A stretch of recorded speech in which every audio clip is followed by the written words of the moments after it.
Yes, students. Now we will start with page number 40, Moments, Weathering Storm in Arsama. We will read the last paragraph. On the fifth day, अब तक हमने क्या पढ़ा था कि जो प्रशांत है ही has just got to be a leader of the shelter home, और उसने अपनी सारी जो डेस्परेट सिचुएशन को उसने कंट्रोल करने के बारे में ठान ली है। सभी यूथ को, एल्डर्स को इकट्ठे किया है कि पहले तो मर्चेंट से राइस लेके आए और अब वो शेल्टर को क्लीन करने की जो वो सोच रहा है वो क्लीन कर रहे हैं सभी इकट्ठे होके। On the fifth day, a military helicopter flew over the shelter and dropped some food parcels. It then did not return. The youth task force gathered empty.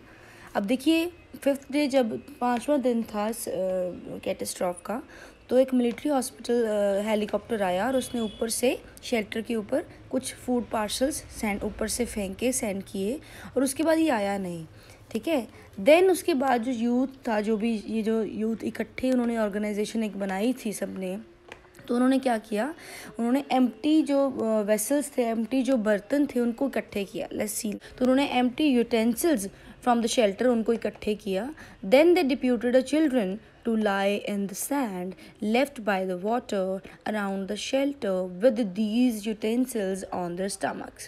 तो उन्होंने क्या किया, यूथ ने एम्प्टी जो बर्तन थे उनको इकट्ठे करके कुछ चिल्ड्रन को डिप्यूट किया कि वो गीली सैंड के ऊपर लेट जाएं, ताकि और वो जो खाली यूटेंसिल्स अपने पेट पर रखें, और मतलब ताकि ऊपर से जो हेलीकॉप्टर आता, कोई भी अगर हेल्प देने आता है तो उनको पता चले कि यहाँ पे शेल्टर होम है और यहाँ पे लोग भूखे हैं और उनको कुछ खाना देना है। Then to communicate to the passing helicopters that they were hungry, ताकि वो कम्युनिकेट कर सकें कि वो हंग्री हैं। The message got through and after that the helicopter made regular rounds of the shelter air dropping food and other basic needs. तो कहते हैं इसके बाद ये मैसेज सच में उनके पास गया, कम्युनिकेट हुआ हेलीकॉप्टर को, और उसके बाद हेलीकॉप्टर हमेशा वहाँ पे आता ही रहता था और कुछ ना कुछ हवा से वो फूड या कुछ और बेसिक नीड्स की चीज़ों को फेंकते रहते थे। Prashant found that a large number of children had been orphaned. He brought them together but put up a polythene sheet shelter for them. तो प्रशांत ने क्या देखा कि बहुत सारे बच्चे जो थे उसके विलेज के, वो अनाथ ऑर्फन हो गए हैं, अनाथ हो गए हैं। तो उसने क्या किया, उन सबको इकट्ठा करके एक पॉलीथीन शीट बना के उन सबको उसमें प्रोटेक्ट किया। एक पूरे एक टेंट के फॉर्म में उसने बना दिया जिसमें सिर्फ चिल्ड्रन थे, और women were mobilise to look after them. और कुछ जो लेडीज़ थे उनको मतलब इकट्ठे किया गया, उनको डिप्यूट किया गया कि वो उन बच्चों का ध्यान रखेंगी। while the men secured food and materials for the shelter. लेकिन जो men थे, जो आदमी थे, उनको क्या डिप्यूट किया गया कि वो फूड जो है कहीं से भी वो इकट्ठा करके लेके आएंगे शेल्टर के लिए। As the weeks passed, Prashant was quick to recognize the women and the children were sinking deeper and deeper in their grief. तो जैसे ही टाइम बीतता गया, वीक्स बीतते गए, तो प्रशांत ने एकदम से ये चीज़ का पता चला लिया, रिकग्नाइज़ कर लिया, भांप लिया, पहचान लिया कि जो शेल्टर होम के बच्चे और जो लेडीज़ थी वो बहुत ही एक गहरे सदमे में डूबे जा रहे थे। मतलब अब ये बहुत गहरा सदमा था कि उनके फैमिली मेम्बर्स लॉस्ट हो गए, उनके घर लॉस्ट हो गए, कोई फ्यूचर का पता नहीं है, क्या करना है क्या नहीं, तो वो सदमे में तो जाएंगे ही ना। So he persuaded the women to start working in the food for work program started by an NGO.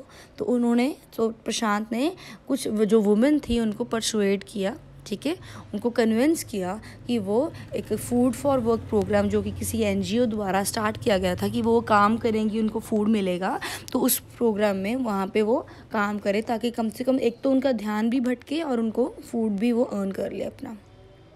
And for the children he organised sports events, और चिल्ड्रन जो बच्चे थे उनके लिए उसने क्या ऑर्गेनाइज किया, स्पोर्ट्स इवेंट्स को ऑर्गेनाइज किया.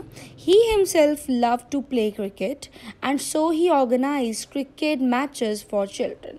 तो वो भी प्रशांत को भी क्रिकेट खेलना बहुत पसंद था, तो तभी उसने बच्चों के लिए जो था क्रिकेट जो ऑर्गेनाइज़ किए, क्रिकेट मैचेस जो थे वो ऑर्गेनाइज़ किए.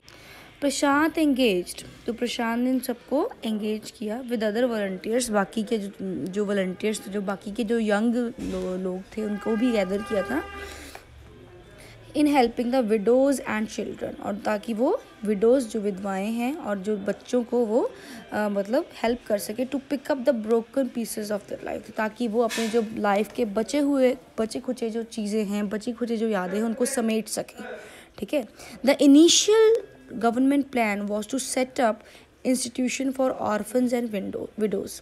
तो सबसे पहले जो गवर्नमेंट का जो प्लान था वो ये था कि वो एक सेपरेट जो इंस्टीट्यूशन बनाएंगे अनाथों के लिए और विडोज़ के लिए. However, this step was successfully resisted as it was felt that in such institutions children would grow up without love. तो इस ये जो सेटअप किया गया था गवर्नमेंट द्वारा, ये ऑफर दिया गया था, तो इसको सब ने इसका रेजिस्ट किया, इसको वो सब इसके विरुद्ध थे सभी.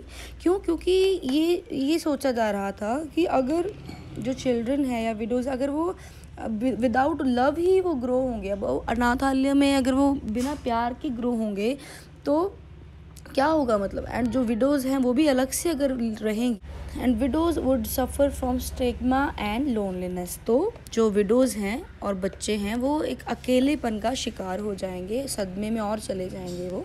प्रशांत group believed orphan should be resettled in their own community itself. तो जो प्रशांत का जो वो ग्रुप था जो उसने बनाया था, वो सभी जो उसके मेंबर्स थे वो यही सोच रहे थे कि जो अनाथ बच्चे हैं उनको इसी कम्युनिटी में ही रीसेटल कर देना चाहिए. कैसे? Possibly in a new foster families. तो नई फैमिलीज़ में, उनके लिए नई फैमिलीज़ कौन सी थी? वो माँ बाप जिन्होंने अपने बच्चे खो दिए थे, उनके साथ वो अनाथ जो बच्चे थे रीसेटल हो सकते थे, है ना. Made up of childless widows and children without adult care. तो जो जैसे जिन बच्चों के माँ बाप नहीं रहे थे वो उनको वो वाले माँ बाप मिल सकते थे जिनके बच्चे इस कैटास्ट्रॉफ में उनकी डेथ हो गई थी. तो उन्होंने ये सोचा कि इस तरह से वो कम्युनिटी में ही सेटल हो जाएंगे. जो विडोज़ हैं उनको बच्चे मिल जाएंगे और जो अनाथ बच्चे हैं उनको माएँ मिल जाएंगी या पिता मिल जाएंगे.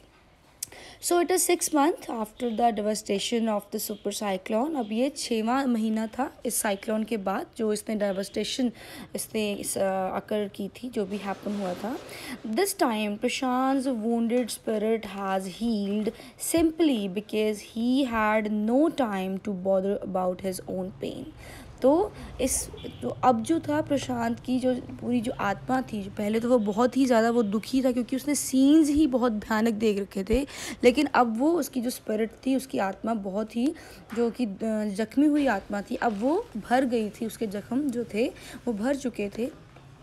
क्यों? क्योंकि वो बाकियों की इतनी केयर कर रहा था, इतना हेल्प कर रहा था कि ही हैड नो टाइम, उसके पास टाइम ही नहीं था कि वो अपनी पेन के लिए भी कि और भी ध्यान दे सके.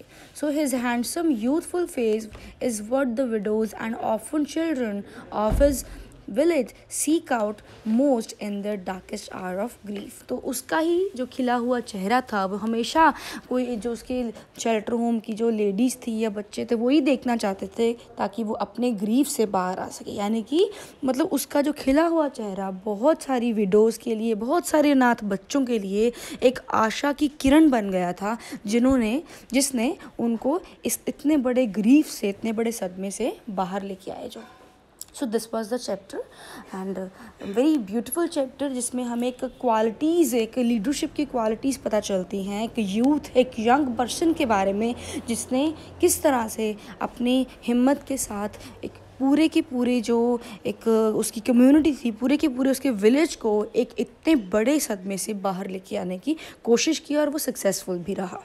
Very beautiful message it is giving to us also, so that we should also be much strong, and we should always be there with our family, with our community, with our society in their dark days, है ना.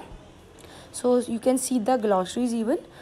After that I'll just send you the question answers. Just do that. Thank you. Have a nice day.